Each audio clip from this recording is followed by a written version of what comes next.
Gosh, I'm trying to hold it in right now. The support's been overwhelming. Tickets for Nashville this week are nearly sold out. We are calling this the Bryson effect. I mean, with how much support we have out here, and it's just the start, that's a testament to what Live Golf is and what the Crushers are doing, what our team's doing, and what we're trying to do for Nashville and places all across the globe. So super excited for the future of Live.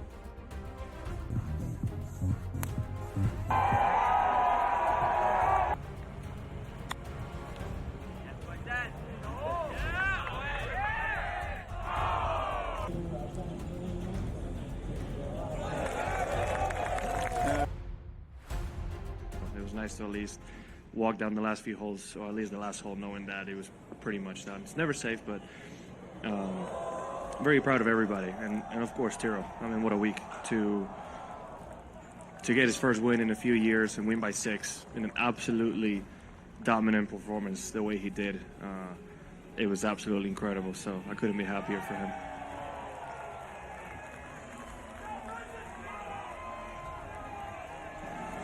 Certainly with not winning for 3.5 years, you kind of naturally question if you can do it again.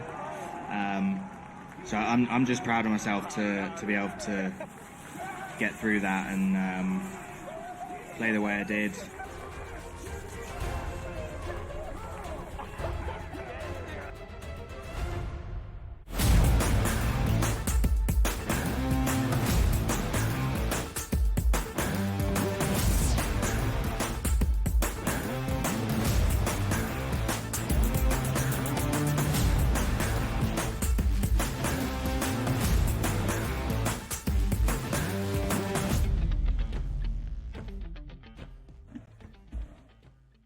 Welcome to hour number 2, live right here on this Wednesday on the early line on SportsGrid. He is Donnie. I am Ben. 2 more hours to go to set the stage for your holiday weekend. Tomorrow is the 4th of July. When you think of the 4th of July, you think of grilling out on the back porch, maybe in a backyard. You think of fireworks. You think of independence. You think of hot dogs. You think of burgers. And by no means am I going to tell you to push past those wonderful thoughts, but just know, as we start this second hour, football is on the horizon. At the end of July, training camp begins. We're going to have players, rookies, starting to report within the next 2 weeks. We never fast forward on summer, but football, Donnie right side, is right around the corner.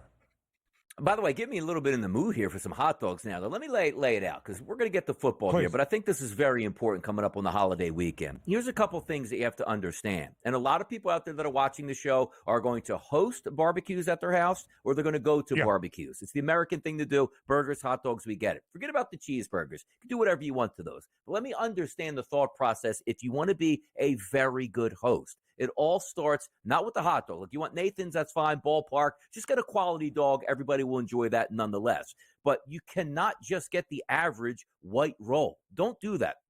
Don't go to the food store. Hey, look at this, hon. 2 for $5 for these packs of hot dog rolls. Don't do that here. Get yourself the potato rolls. It's very, very important. And number 2, have the condiments on the side that the people want right away. Like for me, look, it's an American holiday, so I'm not going to slander ketchup. If you're 8 years old, or let's just say 10 years or under, put some ketchup on the kid's hot dog. Let them be happy. Adults should know better than that, but also be there. You want some fresh diced onions there. You want the sauerkraut. You want, multiple items that these people can enjoy. And even if it's, hey, you want to up your game too? Yeah. How about this? You take a look on the side. You get the baked beans going. You put them on the side. But also, more importantly, if you have a little chili on the side going, if people want a good chili dog on the 4th of July, make it happen, man. Just most important thing, I'm telling you right now, Ben, don't have the lame white rolls there. Make sure you get the potato rolls. Everybody be like, you know what? I'm coming back next year. This party was awesome. Yeah, you don't need the 8-pack of whatever crusty hot dog bun you can find on a discount at your local grocery store. Yeah, I was going to ask, when are we adding relish into the fold? Sauerkraut and onions before relish. As long as I know that you want relish, we are okay. The potato buns, that's a classy hat tip to Donnie, right side of man, about his business. DRS, exactly 2 weeks from today is July 17th. We are going to have 12 teams around the National Football League already sending their rookies to training camp by that date, exactly 2 weeks out. So let's talk about the National Football League. As we said, a small peek into the summer window to get you ready for a new football year. Over this holiday weekend, college football today, a summer school check-in. Pro football today, a National Football League refresher to get you set for the season. And right now, there are co-favorites to win Super Bowl 59, the Chiefs and the 49ers, the two teams that squared off in Super Bowl 58. 6-1 price on both KC and San Fran. The Ravens, the only other team at less than 10-1, plus 950. Baltimore is setting their rooks bright and early, July 13th, as they will open up the season about 2 months from today on Thursday, September 5th, in the AFC title game rematch in Arrowhead against KC. Yeah, we're getting close here. And here's how we take a look at the FanDuel Sportsbook right now and say to ourselves, okay, why do we have the Chiefs at a 6-1 price and why do we have the 49ers at a 6-1 price? Well, they just played last year, and most of those players are coming back and being healthy. But let's remove the 49ers right now, Ben, from the equation. I just want to separate it and take a look about the Kansas City Chiefs and how we talked about them last year. Wasn't last year the year that you were supposed to knock off the Kansas City Chiefs? And we said to ourselves, yes, oh my goodness, finally, the AFC Championship game is not going to be played in Arrowhead where it's an automatic victory for the Chiefs. They're going to have to earn this, and quite frankly, this isn't their most talented team. So how did we approach getting into the playoffs? Well, you had the Ice Bowl in Kansas City in the divisional round, right? Or excuse me, in the wild card round where they beat the Miami Dolphins. Frigid cold conditions, people getting frostbite all over the place. Good win for the Chiefs, can't take it away. But I said to myself, love this. They're going on the road to Buffalo. They have no shot at this one. Buffalo's going to handle their business. Somehow, the Kansas City Chiefs won that game. But it's okay, Ben.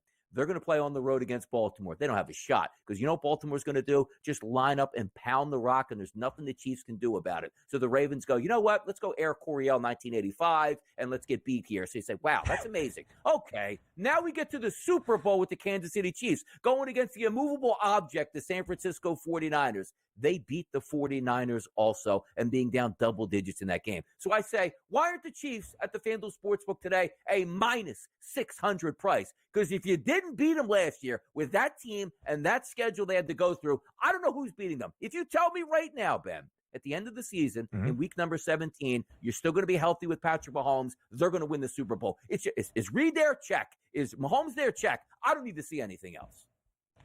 It's hard to argue that. Patrick Mahomes has been the starting quarterback in Kansas City for the last 6 NFL seasons. They have at least reached the AFC Championship game in all of 6 of those years. They have gone over their win total of 11.5 in 5 of the 6. The only under last year, and they finished 11-6.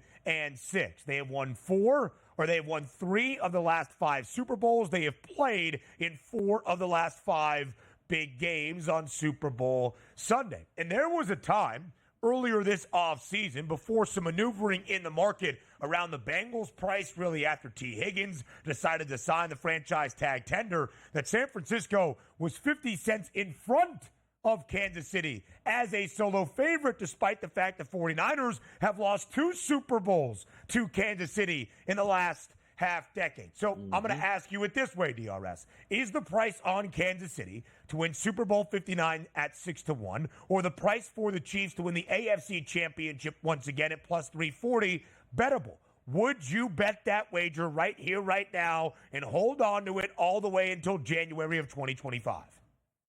It's a lot of emotion speaking on my end of it right now, but yeah, I would just take it both because like last year was the year they weren't supposed to do anything. Oh, it's clear. They don't have any wide receivers, and it didn't matter. Like nothing mattered at the end. They were lined up, and again, you see this time and time again. Even go back to the previous year, Ben, with the Philadelphia Eagles were in the Super Bowl against the Chiefs. They were the far better team, the Eagles, and they had to lead that game, and they still couldn't win, and Patrick Mahomes was on one leg in that Super Bowl. So when I just take a look at how good these teams are, and also you say, well, why don't you just take them to win the AFC as opposed to the Super Bowl because you're going to run up against the 49ers. What, you're giving Andy Reid 2 weeks to prepare in the Super Bowl. That's when he's at his best at that point. I'll take both right here. And as I say again, it is a lot of emotion speaking based on what I saw last year. But the fact that they went and ran that gauntlet at the end of the year, they beat the Bills, they beat the Ravens, and the 49ers in succession there with a team that I thought wasn't all that talented.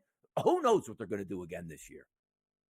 And don't forget, those were road playoff games. That was the narrative around Mahomes. Could he win on the road?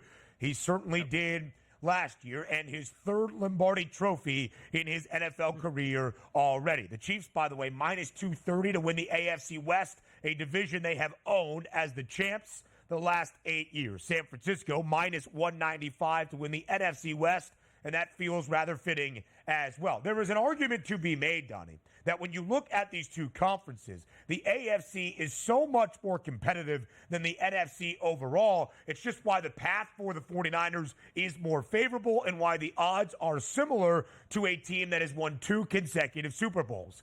In the history of the National Football League, we have seen multiple winners of a Super Bowl in back-to-back years. We have never seen a team win 3 consecutive Lombardi trophies. Yeah, we have. And also, keep an eye on those Ravens. Don't be surprised if they're, again, the number 1 overall seed in the AFC. But we know you don't win Super Bowls in the regular season. You win MVPs in the regular season. You just need the Ravens to step up. It was all on their plate last year. Because if they would have went to the Super Bowl, who would they have played? The 49ers, who they already cracked earlier in that season on December 25th. Here we go. We'll talk more about the title odds and MVP odds next.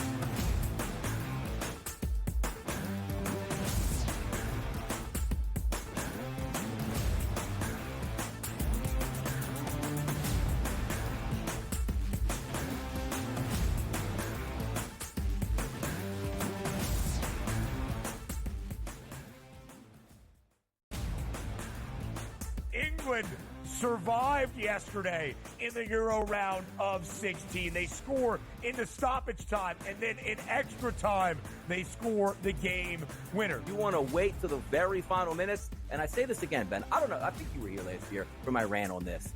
Why don't we just play soccer the way you play it when you're down a goal with like 5 minutes to go? The Early Line. Only on SportsGrid. I think the one comparison that I'd like to make that reminds me of Tiger is Scotty's ability to make shots on the Sunday look like shots on a Thursday.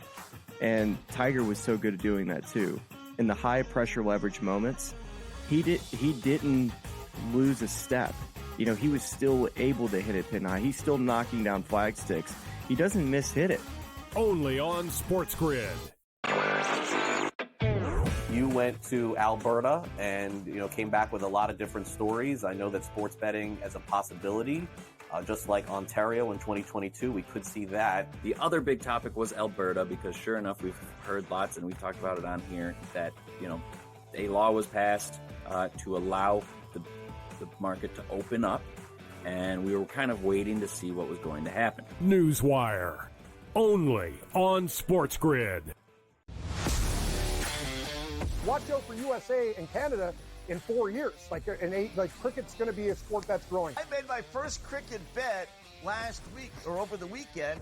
I was getting a team that was leading like 150 to 5 plus odds. I'm like, I'm up 150 points and I'm getting plus odds. Where do I sign? I love this cricket stuff. What, are you kidding me? In-game live, prime time, only on SportsGrid.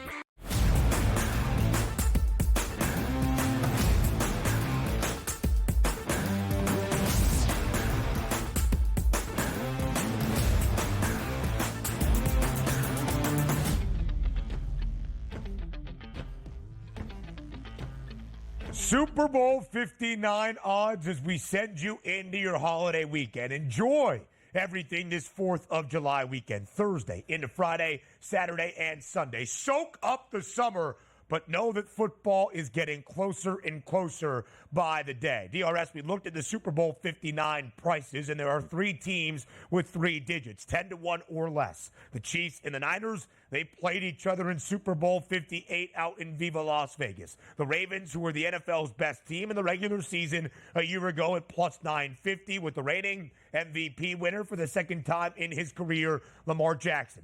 Then you see the rest of the top 10. 7 teams mashed up in that group, separated by just $6. From that group, is there a name, a team, a price that you think is worth a wager? If we're looking from a Philadelphia Eagles perspective, the way they collapsed 14-1, we'll start here because I was a couple things running through my mind, and the 14-1 guys right out here. I'm not all that high on the Philadelphia Eagles this season to win a championship, and as a fan, it's like, oh, that really hurts. Can they win one? Absolutely. But there's a couple things that you do have to take out of the equation when you're trying to deal with teams outside of Kansas City and let's just say San Francisco.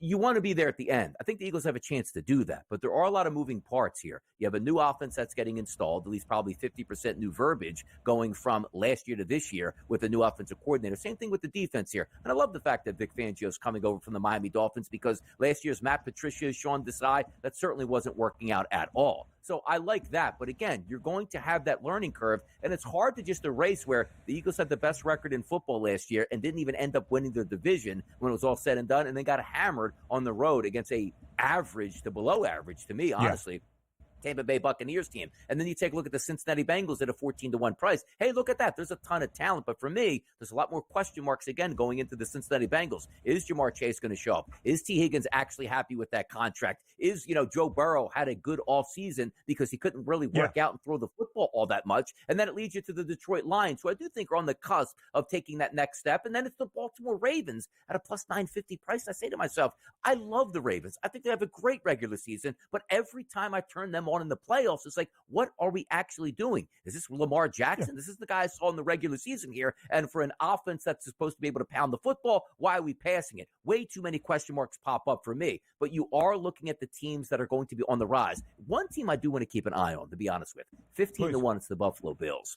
I talk about this terminology. They were the it kids for a couple years in the AFC, right? They're ready to take over the Kansas City Chiefs. Now is their year. Now they sort of fallen off a little bit. And I don't mean by like record-wise or being able to make the playoffs, but just that star power. Like Diggs moves on. You replace him with a rookie wide receiver. But I don't think that's going to change. I do think you're going to have a big season out of the Buffalo Bills. And if I'm looking at a team outside of 10-1, those are the type of teams like the Bills that I would focus on because I want a team just out of the spotlight where we thought they would do something big the past couple of years, didn't do it, and then you can come out of nowhere by saying you still have the quarterback, you still have quality wide receivers, you still have the semblance of a good defense here, and you can win that division here. So that's the way I line up with the Buffalo Bills. The 15-1 price makes some sense there. I would love to back my Eagles, would love to take the Cincinnati Bengals, would love to take the Lions. Just a little bit too many question marks here. I'll take a look at the Bills outside of that spotlight. Almost a contrarian thought there, DRS, for the Bills to move back in the odds after what seemed to be quite an uncertain offseason in Western New York. Josh Allen remains, but who's around him in this Super Bowl window, and is that window closing in Buffalo? The Bills have won the AFC East each of the past 4 years, but they have only played in the AFC Championship game once. That was 4 years ago. 3 of the previous 4 years, they have been bounced from the postseason by Kansas City. 3 of the previous 4 years, they have been bounced by the end of the divisional round. My Super Bowl prediction last year, champions of the AFC, Cincinnati, champions of the NFC, the Eagles. I think I'm going to have a very similar Super Bowl 59 prediction as I did to 58. Now let's go individual. Josh Allen, second best price to win NFL MVP at 8-1. Mahomes is the favorite at a 5-1 number. Did not win it last year. Of course, that was Lamar Jackson at 14-1. C.J. Stroud in year number 2, tied for the third best price at 10-1 with Joe Burrow. Who gets your attention in the individual race for the MVP hardware? C.J. Stroud's going to get a lot of attention, and rightfully so. I mean, you have 5-1 on Mahomes, 8-1 on Josh Allen, and you have 10-1 here tied with Joe Burrow in that third spot, which is pretty crazy for a rookie quarterback that had a sensational season that we're just automatically placing on that next pedestal. And he just might get there. That's a pretty good football team, and it's going to have a lot of people that want to give him the award as well. Do we want to give Patrick Mahomes the MVP? No. We're tired of seeing stuff like that. We always like the next thing. But again, Mahomes has a great season, CJ doesn't, and Josh Allen doesn't. You get the picture. He would be able to win that award. But if I'm looking at CJ Stroud, I think the sky is the limit. But again, I just told you that the Buffalo Bills can make a run to the Super Bowl, and that would mean that Josh Allen probably was the do-it-all kid once again. I still think they have a fine passing game, but he can use his legs. That 8-1 price does make sense. The one guy that always has great regular seasons, Lamar Jackson, at a 14-1 price. Who says he can't win yet another MVP trophy at this point? But I do think it is wide open. If you can remove the Kansas City Chiefs from winning 13 to 14 games, everybody else becomes live. But if I say the guy that everybody's rooting for to win it, it probably feels like C.J. Stroud at this point. That should be a fun football team, and he should throw for close to 40 touchdowns this year. And they have the offense, you would think, to do it. There was times, DRS, that C.J. Stroud was in the MVP race last year in his rookie season as he ran away with the Offensive Rookie of the Year award. A name that intrigues me. Not sure I'm going to bet it, but a name that intrigues me with some optimism is Jordan Love. 14-1 price alongside Lamar Jackson. You saw the Packers there in terms of their Super Bowl odds as well. 10th best on the board at 19-1. If we get the Jordan Love that we saw in 6 of the final 8 weeks of the regular season, in the playoff upset on the road at the Storm in Dallas, he will be in the MVP race. But I wonder when the contract comes for Jordan Love. There's a couple of QBs, DRS, that maybe in the next few weeks leading up to training camp during this summer break around the NFL, when are they going to see the payday? Jordan Love, Dak Prescott, Tua Tagovailoa, and some wide receivers you mentioned as well, Jamar Chase, and also for the Cowboys, CeeDee Lamb. We're just about 2 months away from the NFL season debut. An early look now.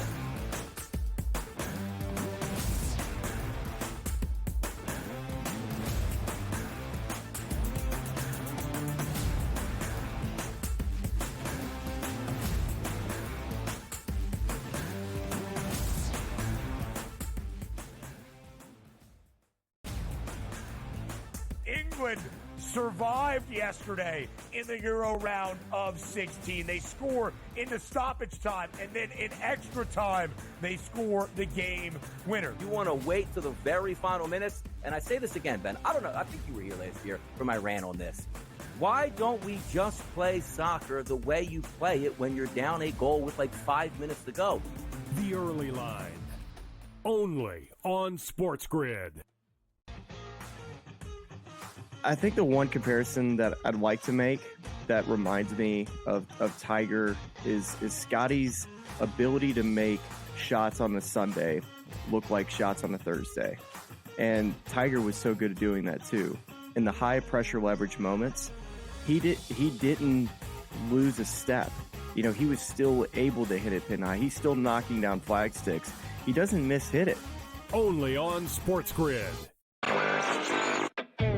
You went to Alberta and, came back with a lot of different stories. I know that sports betting as a possibility, just like Ontario in 2022, we could see that. The other big topic was Alberta, because sure enough, we've heard lots, and we've talked about it on here, that, a law was passed to allow the market to open up, and we were kind of waiting to see what was going to happen. Newswire. Only on SportsGrid. Watch out for USA and Canada in 4 years. Cricket's going to be a sport that's growing. I made my first cricket bet last week or over the weekend. I was getting a team that was leading like 150 to 5 plus odds. I'm like, I'm up 150 points and I'm getting plus odds. Where do I sign? I love this cricket stuff. What are you kidding me? In-game live, prime time, only on SportsGrid.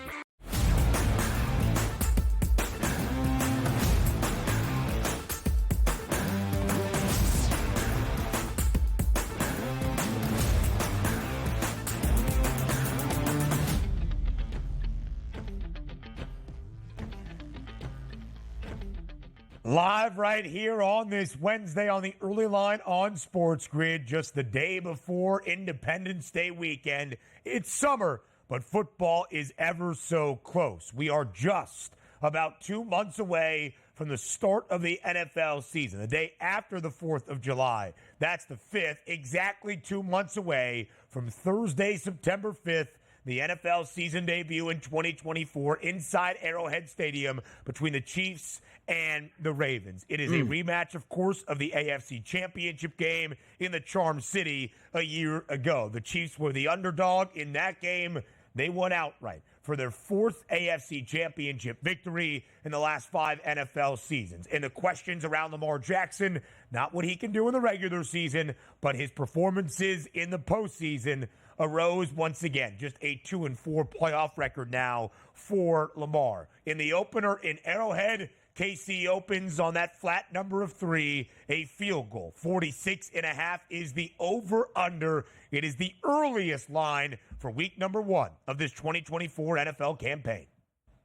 Hey, if the Chiefs don't make a ton of mistakes, probably should they win their opening game this year? Probably so. But I do think it's an even line out there, basically giving the Kansas City Chiefs home field advantage with those 3 points and letting it play out. Total sits at 46.5. And let's just say we're all going to get warm weather and good conditions on opening night. I always love the way the Baltimore Ravens come into the regular season because they're one of the few teams here, Ben, we can agree on that take the preseason seriously, which puts them in a great mindset by the time they wake up, I should say, on that Thursday night, September 5th. I do expect the Ravens to give up. Right now, I'll probably take the plus 3 points at this point if we're angling towards that. I just think it's an even matchup here. I'll take the points opening night, and I do expect a great performance because the Ravens are usually great performers in the regular season. I mean, DRS, when you look at the numbers under John Harbaugh, who has been the head coach in Baltimore since 2008, that's now 16 seasons, year 17 on the horizon. It's a similar story for Pittsburgh and Baltimore, the two bitter rivals in the AFC North. The Steelers, a 62.2% cover percentage as an underdog in that span since 2008. That was year 2 of the Mike Tomlin era, the debut year of John Harbaugh. 2008, 61.8% cover percentage, 55, 34, and 6 against the spread as an underdog in the last 16 years. Who could fault you taking that flat number of 3 at this moment? Line opened at 2.5 in favor of Kansas City. We have already seen some movement. Now, Donnie, we looked at the Super Bowl 59 odds, and you said something on the Ravens, that if they couldn't get past Kansas City a year ago, how are you going to bet them to do that this time around? They had home field advantage as the number 1 seed in the AFC, the best regular season record in the entirety of the NFL a year ago at 13-4. But you said you would expect the Ravens to probably be in contention for that top spot again. So you expect no hangover in Baltimore then, looking at the Ravens team win total of 10.5. Yeah, and they should be ramped up, too, because let's just take a look at that 10.5 and also equate it to opening day. The one thing I do love is I think we can all agree, like for me heading into that game last year in the playoffs was, boy, if they just stick to their game plan for Baltimore, they have such an advantage over Kansas City, and they didn't do that, which was so mind-boggling that I hope this offseason goes, you know what, guys, let's just bring our normal game plan into game number 1 and see what happens, and I think they'll win, which is so hard because sometimes dealing with Lamar Jackson on a week-to-week basis in the NFL when so many things are swirling around so many different franchises, it's tough to get a hold of. But when you have that one singular focus with that one game on the week, you don't have to worry about the game after it to focus on Lamar Jackson. A lot of teams have done very well against Lamar Jackson in the playoffs. So I just take a look at week number 1. Is there going to be a quarterback that's going to be faster on his feet? And I heard, hey, Lamar Jackson lost a couple pounds here in the offseason. He's going to look like an absolute lightning bug out there in week number 1. I expect a good performance. And again, the 10.5, even though that division is so tough from top to bottom, talking about the AFC North, I still think at the end of the day, they're the best team in that division, which in order to win that division, you're going to need to have 11 wins. That's a really good division. So I like their win total over, and I like them opening night here in the NFL. They are the favorites, are the flock, just a little bit in front of Cincinnati. The 2 fully healthy years for Joe Burrow in his 4-year NFL career, not his rookie campaign or last year, where he has played at least 16 games. The Bengals have won the AFC North and reached at least the AFC title game. I like them in the AFC North in front of the Ravens, and they also have by far the easiest schedule. Our lead NFL analyst, Warren Sharp, does a great job on strength of schedule metrics for a new NFL year, taking in projected win total in all of the variants that affect betting odds, rest advantage, disadvantage, all of that good stuff. 3 of the 4 teams in the AFC North, Steelers, Ravens, Browns, 3 of the 5 hardest schedules in the NFL. More TEL next.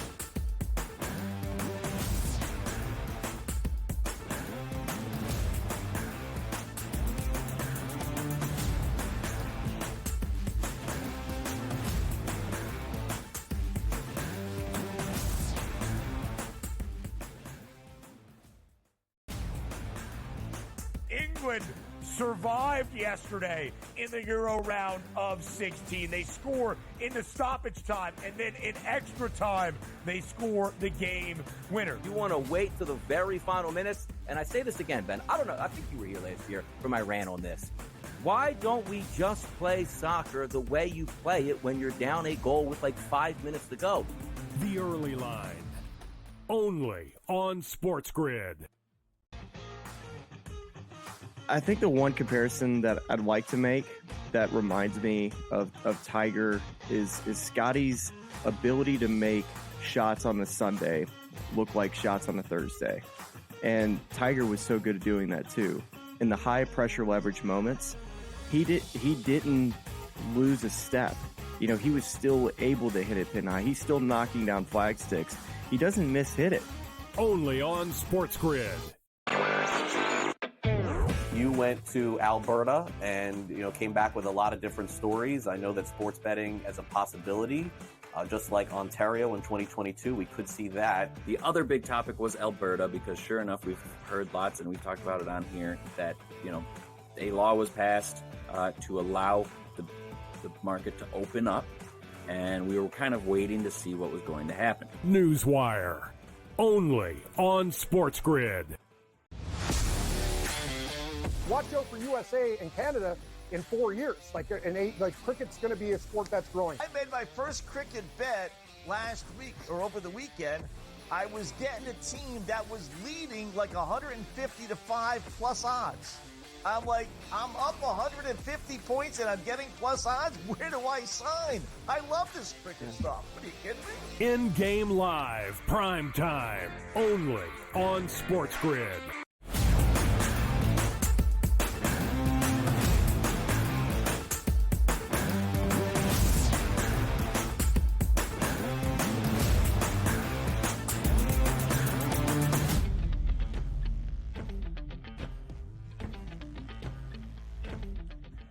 So let's keep going around the National Football League. Those early season looks here in these summer months. Again, don't fast forward summer. Enjoy it all. Donnie Rightside is going to be on the back porch this weekend, I'm sure, smoking a couple of stoves and thinking about some of his favorite NFL offseason wagers. DRS, in the offseason, as we build up through training camp into August and into September, when do you start laying down some of those preseason bets, whether it's a win total, divisional prices, conference odds, Super Bowl championship numbers as well?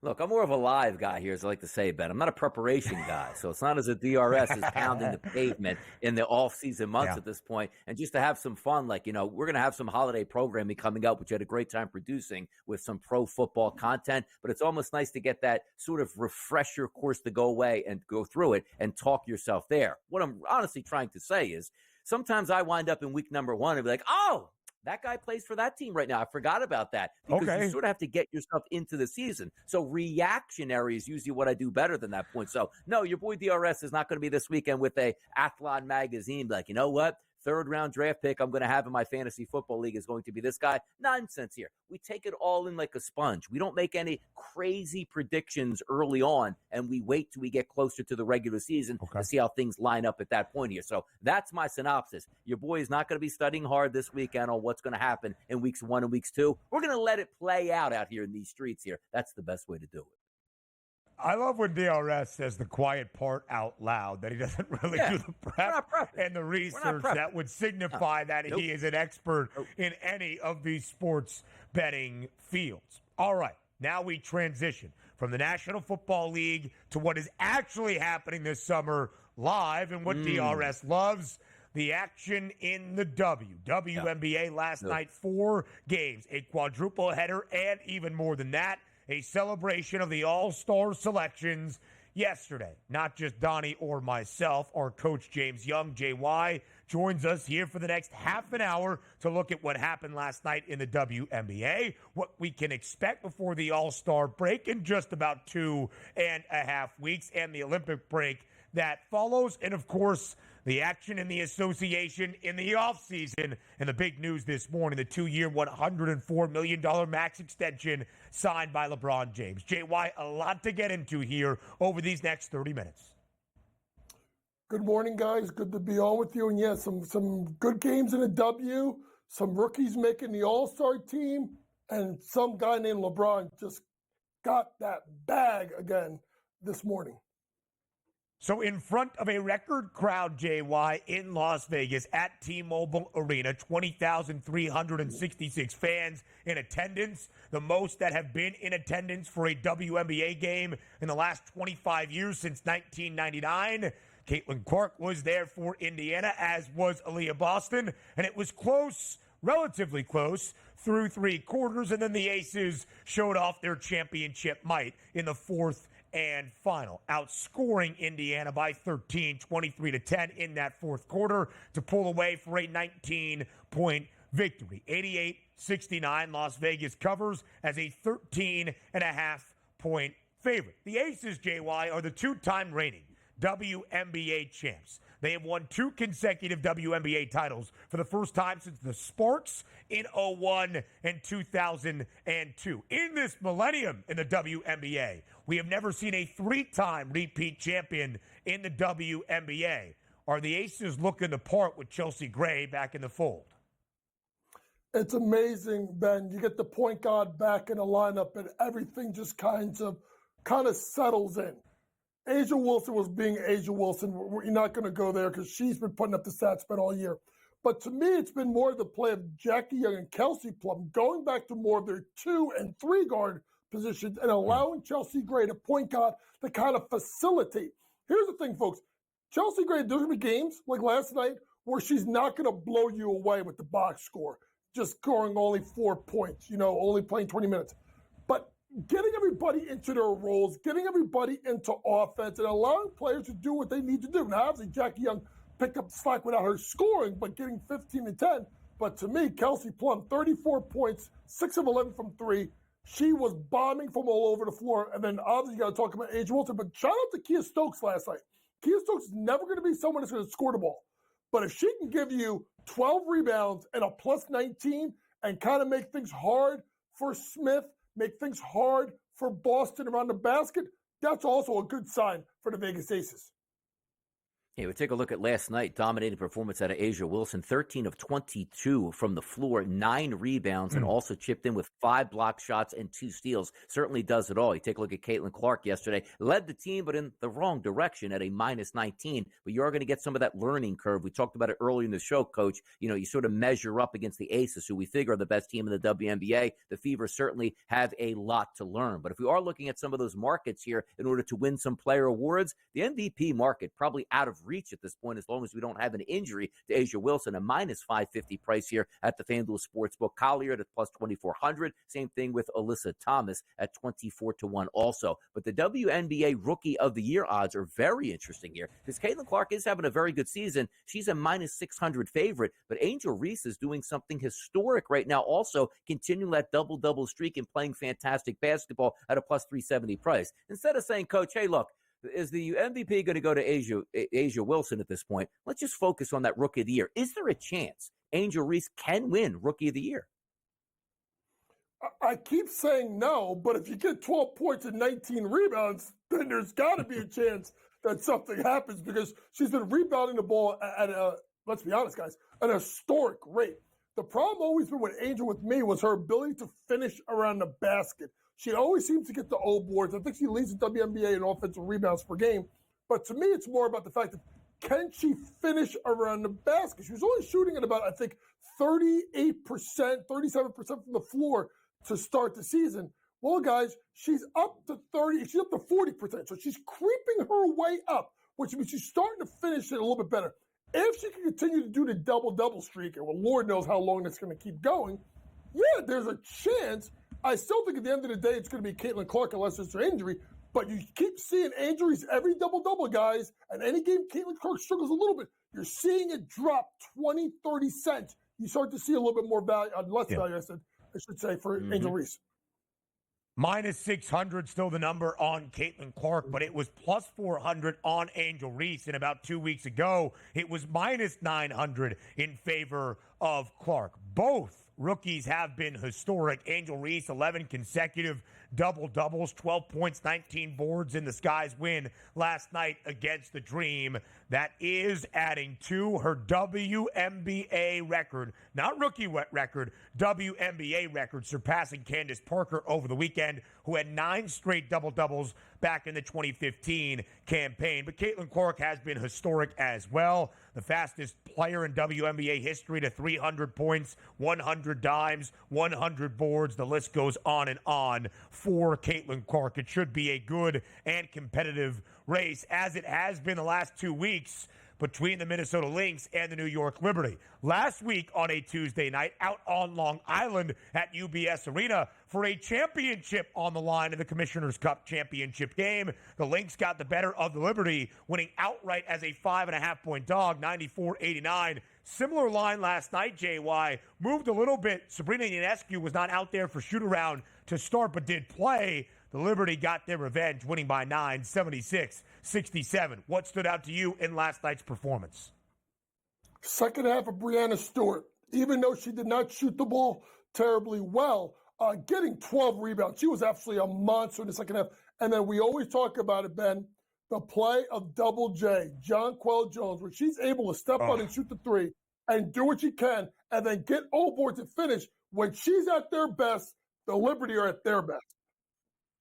The Double J 3-point prop last week against the Lynx in the Commissioner's Cup did not come through for Treboy. Last night, though, 3 triples. That's what I was expecting out of Jonquel Jones. NBA offseason transactions next.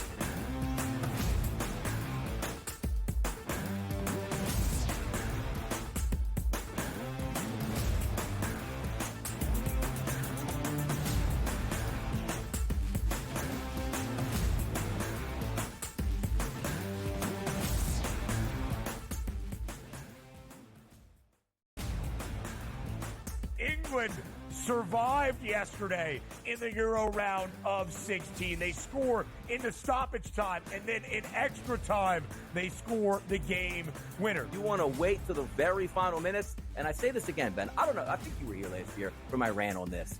Why don't we just play soccer the way you play it when you're down a goal with like 5 minutes to go? The Early Line. Only on SportsGrid. I think the one comparison that I'd like to make that reminds me of Tiger is Scotty's ability to make shots on a Sunday look like shots on a Thursday. And Tiger was so good at doing that too. In the high pressure leverage moments, he didn't lose a step. You know, he was still able to hit it pin high. He's still knocking down flag sticks. He doesn't miss hit it. Only on SportsGrid. You went to Alberta and, came back with a lot of different stories. I know that sports betting as a possibility, just like Ontario in 2022, we could see that. The other big topic was Alberta, because sure enough, we've heard lots and we've talked about it on here that, a law was passed to allow the market to open up, and we were kind of waiting to see what was going to happen. Newswire. Only on SportsGrid. Watch out for USA and Canada in 4 years. Cricket's going to be a sport that's growing. I made my first cricket bet last week or over the weekend. I was getting a team that was leading like 150 to 5 plus odds. I'm like, I'm up 150 points and I'm getting plus odds. Where do I sign? I love this cricket stuff. What are you kidding me? In-game live, prime time, only on SportsGrid.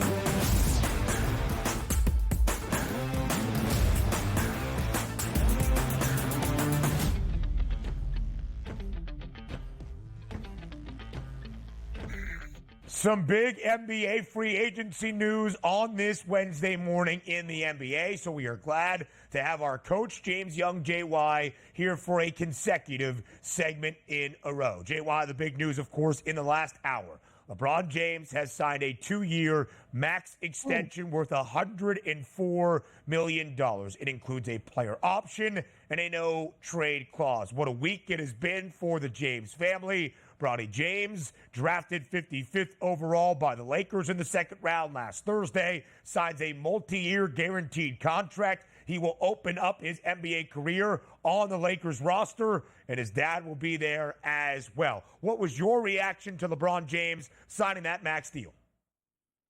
Number one, not shocked, because obviously they talked about maybe LeBron taking less money to maybe get a Klay Thompson or something like that. I don't think DeMar DeRozan, who they was talk a little bit about the Lakers, I don't think he moved the needle enough. I don't even know if DeMar was going to come to the Lakers, to be honest with you. So to me, get that bag. And you know what? I don't know if we want to call them the James gang. I don't know if we want to call them the Los Angeles LeBrons. It don't matter. It's LeBron's world. And everyone else on the Lakers is living in it through him. So he got his bag.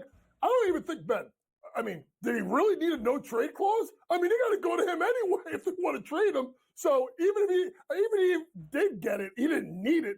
His son gets a multi-year deal to be on a roster. He's got his coach, JJ Redick. Now it's about, can the Lakers stay healthy? Can the Lakers stay healthy again this year? Because they actually were healthy a little, at least with LeBron and AD. Can AD bring it every night? Can Dalton Connect make shots, right? Can Rui Hachimura be the Rui Hachimura we saw in the 2022 playoffs and not the Rui Hachimura last year? What happened to D'Lo? Ben, even with LeBron back in the fold, there's still a lot of questions about how this Lakers team's going to work. And really, are they even a top 5 team in the Western Conference? Hey, that's what we're going to have to find out. And also, when you're taking a look at LeBron James here, one of the great business acumens, forget about what he's done off the court, but to have the ability to be such a great player and say, I'm going to take these short-term deals to hold my ownership group accountable. And if it doesn't go my direction here, I can always opt out because this is a 2-year deal. But the opt-out is the player's opt-out after year number 1. Now, granted, he is getting up there in years. But let me ask you this, Coach. When we look at this contract being signed, LeBron James has the right to make as much money as he wants because he is box office. He makes money for the Lakers here. But answer me this question. We were led to believe that he was willing to take that pay cut of up to $20 million if it meant that they were going to bring in some outside talent. The Lakers, as you just pointed out, they don't have enough to get over the hump in the Western Conference. Are we out now making more moves for the Lakers? Did LeBron realize that nobody was coming and I might as well just get my money right now and not worry about it? I think he looked at it that maybe the money isn't going to be there in regards to signing a mid-level exception free agent, and maybe the signing traits aren't there. He's just banking on these guys just playing better. And I think at the end of the day, Donnie, he had nothing else to go on. Like they're kind of hamstrung. They have 2 guys making a ridiculous amount of money. I mean, by the way, LeBron James, I understand in a sense, but he's not the original gangster. The original gangster is Bradley Beal. He was the only other guy that has a full no-trade clause, and he did it way better than LeBron because he got the money and he got himself out of Washington. But when you look at the Lakers, listen, they have to fix their perimeter shooting. Let's be honest. When you have LeBron James and Anthony Davis, you need guys that have to be able to space the floor. That's why you look at Dalton Connect. Even though everyone was talking about Bronny, Dalton Connect is the one that can be a somewhat difference maker from the Lakers because his ability to shoot the ball from 3, be fundamentally sound, and defend. If he could do that, if he could be a 13, 14-point-a-game scorer, shoot it 40% from 3, you could space the floor with him and Austin Reeves, then the Lakers have a chance. But you're all banking a lot on the rookie, and you're banking a lot on guys to perform better than he did last year. And JY, I think it's a really good point talking about what the Lakers' ceiling is right now, a 15-1 price for LA, 6th best in the Western Conference, $2 behind Phoenix. But from the Suns to the Dallas Mavericks, there's over $8 of difference. Dallas at plus 490, Phoenix at 13-1. Now we flip our attention to the other conference. In the Eastern Conference, the big news yesterday, Donovan Mitchell signing a 3-year, $150.3 million extension to remain in the land. There were some questions in Cleveland after firing J.B. Bickerstaff when the Cavs were bounced in the second round by the Celtics. What would Spider's future be in the land? They hired Kenny Atkinson as the head coach last week. They re-signed Donovan Mitchell yesterday. What does this mean for Cleveland and Donovan Mitchell's future trying to contend for an Eastern Conference crown? Well, number one, he signed a 3-year extension with the ability, I think, to make a 5-year Supermax again in a couple of years. So he kind of did like a medium-term deal to get long-term security down the road. Simply put, he's not going anywhere.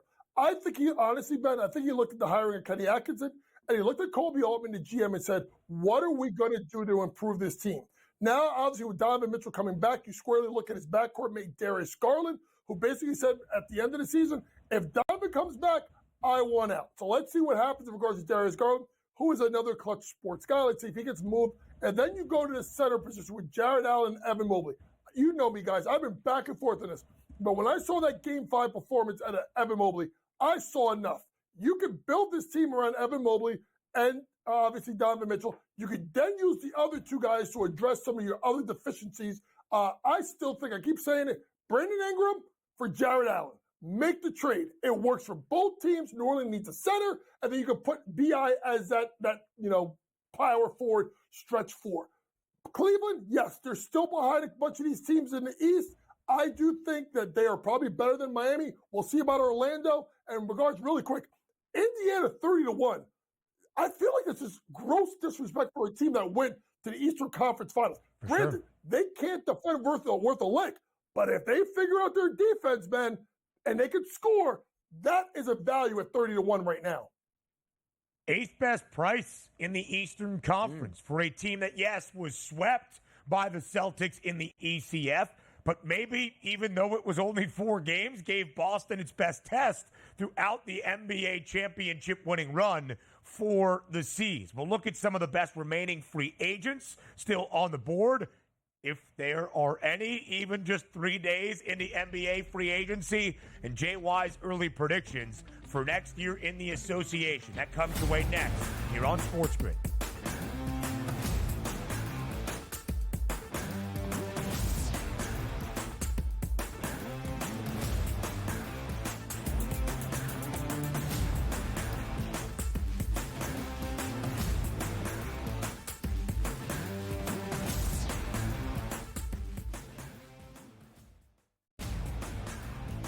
England survived yesterday in the Euro round of 16. They score into stoppage time, and then in extra time, they score the game winner. You want to wait to the very final minutes? And I say this again, Ben. I don't know. I think you were here last year for my rant on this.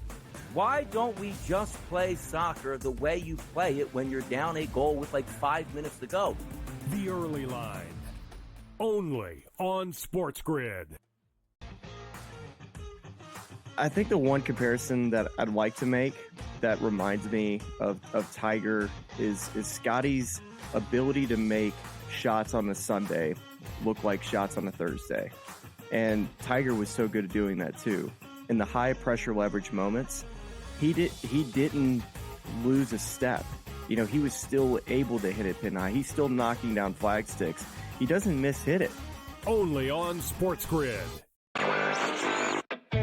You went to Alberta and came back with a lot of different stories. I know that sports betting as a possibility, just like Ontario in 2022, we could see that. The other big topic was Alberta, because sure enough, we've heard lots, and we've talked about it on here, that a law was passed to allow the market to open up, and we were kind of waiting to see what was going to happen. Newswire.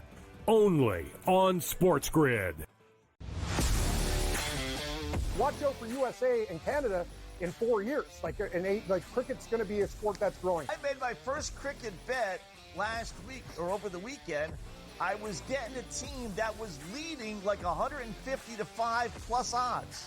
I'm like, I'm up 150 points and I'm getting plus odds. Where do I sign? I love this cricket stuff. What are you kidding me? In-game live, prime time, only on SportsGrid.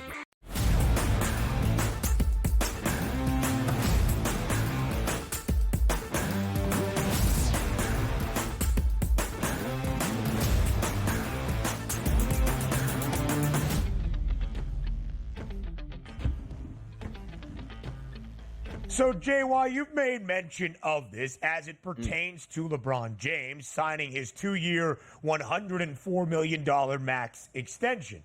that maybe he signed the max and took up all the money because there's not really anybody else out there for the Lakers to ink a deal with. We saw some other moves yesterday on a Tuesday afternoon following Donovan Mitchell signing the extension in Cleveland, and in between the hours of this Wednesday morning when LeBron James signed that max contract, but nothing truly that moves the needles. The Warriors signing slow-mo Kyle Anderson to try to fill the gap of Klay Thompson. As you look at the remaining available free agents, who are they? Who would pay the biggest dividend to a new organization? I mean, you got to look at, maybe DeMar DeRozan, who, has obviously been a capable scorer for a long time.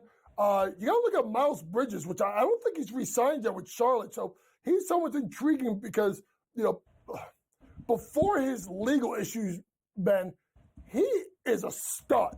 Shoots the ball from three, drives it with reckless abandonment, can rebound. That's someone to look at. Caleb Martin from Miami, looks like he's probably leaving as someone to look at. A guy that I've always loved, if you need a backup point guard, I'm a huge Tyus Jones guy. I thought when he was in Memphis, he was the best backup in the NBA. Now he's obviously a free agent as well. So let's look and see what someone like Tyus Jones may want to go. But those are the top 3 or 4 guys. Maybe someone also like an Isaac Okoro, who at times has looked like he's taken the next step, just hasn't been consistent yet in his career in Cleveland. Let's take a look at some picks here coming up for 2024, 2025. And again, we'll get to the champions in just a moment. Let's go Eastern and Western Conference here. The Boston Celtics are the favorite at a plus 145 in the East. OKC at a plus 370 price in the West. Are we going chalk with both of those conference winners or maybe somebody down the list? Well, I'm not doing it because our guy Shamesy is basically done with us, but I'm going to go chalk in East. I'm going to go chalk in East because I think the Celtics are that much better than everyone else. Guys, in the West, I just think what Oklahoma City did, when you looked at them, there was 2 things I thought was a concern.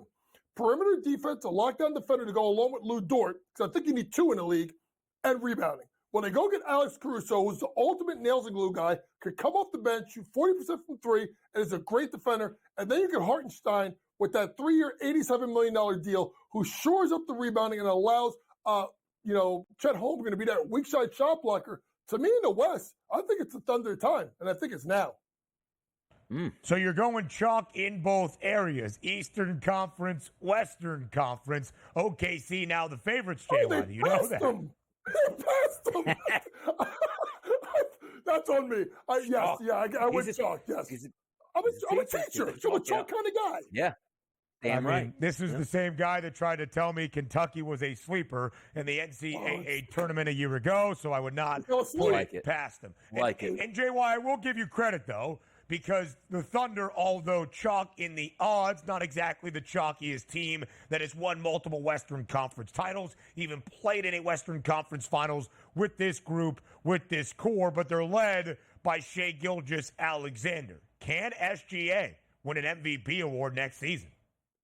Yes, and I think you're going to be talking about SJ being possibly, ready, the best player in the world. Now that he's got Caruso and he's got rebounding help and he can push the break, he can really do it in all 3 ways. He can score from 3. He can hit the mid-range game. He can take it to the rack.